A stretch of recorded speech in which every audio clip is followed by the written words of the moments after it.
नमस्कार मित्रों, स्वागत है आप सभी का हमारे चैनल पर। हमारे साथ बने रहने के लिए, हमें सुनने के लिए आप लोगों का बहुत बहुत धन्यवाद। आज एक बार पुनः आप लोगों के समक्ष नाग पंचमी से संबंधित बातें लेकर के उपस्थित हैं। 25 जुलाई 2020 को पड़ने वाली नागपंचमी। नागपंचमी क्यों मनाया जाता है, इसमें क्या विशेष है और किस तरह से इसका लाभ आम जन तक पहुँचे, ये सारी बातें हम आपको वीडियो में बताएंगे एक एक करके। आपसे निवेदन है कि आरंभ से लेकर के अंत तक इसको सुनें और अगर हो सके तो उसका लाभ भी अर्जित करें। श्रावण शुक्ल पक्ष की पंचमी तिथि नाग पंचमी के नाम से जानी जाती है। वैसे प्रत्येक महीने की पंचमी तिथि नागों की होती है। इसके पंचमी तिथि के जो देवता होते हैं वो नाग होते हैं, लेकिन श्रावण शुक्ल पक्ष की जो पंचमी होती है वो इनके लिए बहुत ही विशेष है। क्यों विशेष है, इसके पीछे एक बहुत बड़ी कथाएं हैं। पुराणों में कई कथाएं हैं वैसे तो, लेकिन श्रीमद् भागवत के अनुसार जिस समय राजा जनमेजय ने सर्प यज्ञ किया था, क्योंकि उनके पिता को तक्षक नाग ने डस लिया था और उनके पिता की मृत्यु हो गई, तो नाग वंश से बदला लेने के लिए उनके पुत्र जनमेजय ने नाग यज्ञ किया। नाग यज्ञ का उद्देश्य ये था कि पूरा नाग वंश ही समाप्त हो जाए, और यज्ञ में नागों की आहुति हो रही थी। तो जब नागों का विनाश होने लगा तो जो प्रमुख नाग थे वो ऋषि आस्तिक, इनके पिता का नाम था जरत्कारु, और जरत्कारु से एक पुत्र पैदा हुआ जिसका नाम था ऋषि आस्तिक।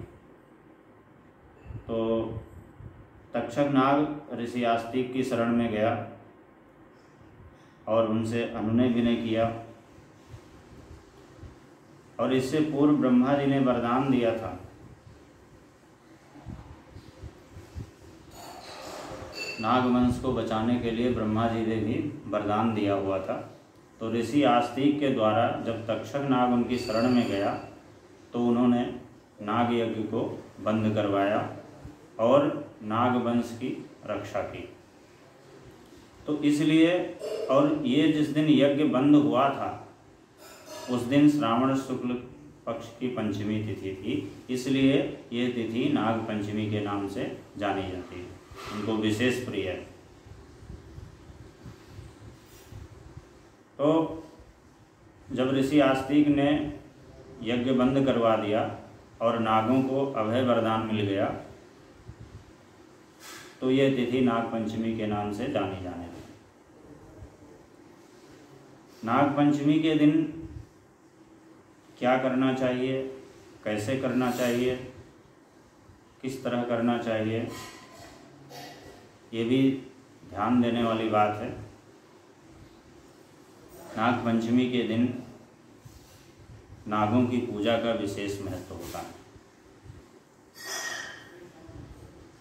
जिस भी प्रकार से व्यक्ति सक्षम हो उस तरह से नागों की पूजा वो कर सकता है। धातु का नाग नागिन बना करके मिट्टी का नाग नागिन बना करके, आटे का नाग नागिन बना करके उसकी विधिवत पूजा करें और पूजा करने के बाद में उसको दान दे दे। ऐसा करने से नाग देवता प्रसन्न होते हैं और हमारी सभी मनोकामनाएं पूर्ण होती हैं। इसके अलावा लोग घर के दीवारों पर गाय के गोबर से नाग की आकृति भी बनाते हैं। उससे भी वर्ष भर सर्प का भय नहीं होता। और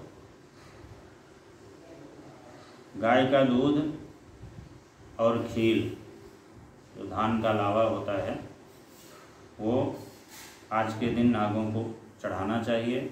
उसको चढ़ाने से माँ लक्ष्मी की कृपा प्राप्त होती है। और चढ़ाना कहाँ पर चाहिए? जैसे जहाँ सांप की बिल हो या कहीं कोई झाड़ी जंगल इत्यादि हो, वहाँ पर इस तरह करना चाहिए। गाय का दूध और खीर, इस तरह करने से भी नाग देवता प्रसन्न होते हैं। इसके अलावा जिसके भी कुंडली में काल सर्प दोष होता है या पितृ दोष होता है, उनके लिए ये दिन बहुत खास होता है। उनको आज के दिन जिस तरह से भी संभव हो, नागों की यथासंभव पूजा करके नाग गायत्री, पितृ गायत्री, शिव गायत्री या अन्य किसी भगवान शिव के मंत्रों का जप करना चाहिए। ऐसा करने से कुंडली में जो उपस्थित काल सर्प दोष है और उससे जो जीवन में उतार चढ़ाव है, उसमें कमियां आती हैं, आदमी संतुष्ट होता है और काल सर्प दोष का या पितृदोष का जो दोष है उतना प्रभावी व्यक्ति पे नहीं होता। भगवान शिव की पूजा इसलिए की जाती है कि भगवान शिव और विष्णु दोनों को भी नाग बहुत अधिक प्रिय है। भगवान शिव नागों को अपने गले में धारण करते हैं, उनका श्रृंगार है, उनका आभूषण है। और भगवान विष्णु शेष नाग की सैया पर क्षीर सागर में विराजमान होते हैं। तो कहीं ना कहीं नागों का बहुत बड़ा योगदान है हमारे जीवन में भी। कई बार ऐसा हुआ है, जब समुद्र मंथन हुआ उस समय वासुकी नाग ने समुद्र मंथन में अपने आप को रस्सी का स्वरूप प्रदान करके देवताओं की बहुत बड़ी मदद की। बड़ी पुरानी बातें हैं, पौराणिक बातें हैं। नाग वैसे वास्तव में हमारे लिए शत्रु स्वरूप में नहीं है, मित्र स्वरूप में है। हमेशा उनका योगदान रहा। हमारी पृथ्वी को भगवान शेषनाग जी धारण करते हैं। नागों की जो प्रजाति है, अग्नि पुराण के अनुसार 80 प्रकार के नाग होते हैं, लेकिन प्रमुख रूप से 8 प्रकार के नाग बताए गए हैं, जिसमें तक्षक, कालिया, वासुकी इत्यादि आते हैं। तो इन नामों से उनकी पूजा करना चाहिए। इस बार जो नाग पंचमी 25 जुलाई को पड़ रही है, उसमें शनिवार का और हस्त नक्षत्र, इसके अलावा जो योग है वो शिव योग है। ये बहुत बड़ा अद्भुत संयोग है। ऐसे में जो पूजा की जाती है उसका जो फल होता है वो सहस्रों गुणा, हजारों गुणा करीब अधिक होता है। आज के दिन रुद्राभिषेक करना या भगवान शिव की आराधना करना भी उतना ही प्रभावी होता है जितना कि नागों की पूजा करना प्रभावी। और इसके अलावा किस प्रकार से हम पूजा करके इस अवसर का लाभ ले सकते हैं। एक बहुत विशेष बात है, माँ मनसा जो है महाराज कश्यप की मानस पुत्री, और इनको नागों की माँ कहा गया है। तो आज के दिन माँ मनसा का दर्शन करना, जो हरिद्वार में सिद्धपीठ के रूप में स्थित है, माँ मनसा का दर्शन करना, वहाँ उनका पूजन करना और विधिवत उनका श्रृंगार करना, ये सब चीज़ें बहुत ही लाभदायी होती हैं। जो भी व्यक्ति इस तरह अपने कुंडली में इन दोषों को महसूस करता हो या उनकी कुंडली में इस तरह के दोष विद्यमान हों अथवा ना हों, लेकिन आज के दिन मनसा देवी का भी पूजन करने से उतना ही लाभ होता है जितना कि नाग देवता का पूजन करने से। तो किसी न किसी रूप में इस अवसर का लाभ लेना चाहिए। नाग पंचमी बहुत ही महत्वपूर्ण है और इस बार जो नाग पंचमी पर पूजन का जो मुहूर्त है, प्रातःकाल 5:35 से लगभग 8:15 के मध्य का है। पौने 3 घंटा का मुहूर्त, बहुत सुंदर मुहूर्त है। इस पे जितना भी हो सके यथासंभव पूजन करें, शिव का अभिषेक करें और माँ मनसा का दर्शन करें।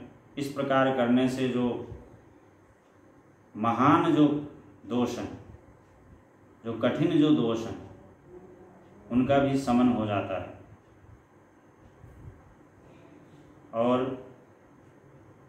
नागों की पूजा जो है वर्ष भर में नाग पंचमी के दिन विशेष रूप से होती है।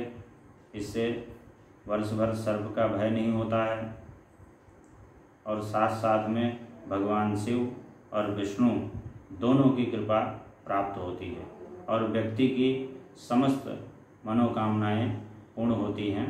आज के दिन विशेष करके भूमि आदि की खुदाई नहीं करना चाहिए, उससे बचना चाहिए, क्योंकि ऐसा करने से प्रतिकूल फल मिलता है। तो उससे सदा सर्वदा बचना चाहिए और किसी भी रूप में नाग देवता, भगवान शंकर, माँ मनसा देवी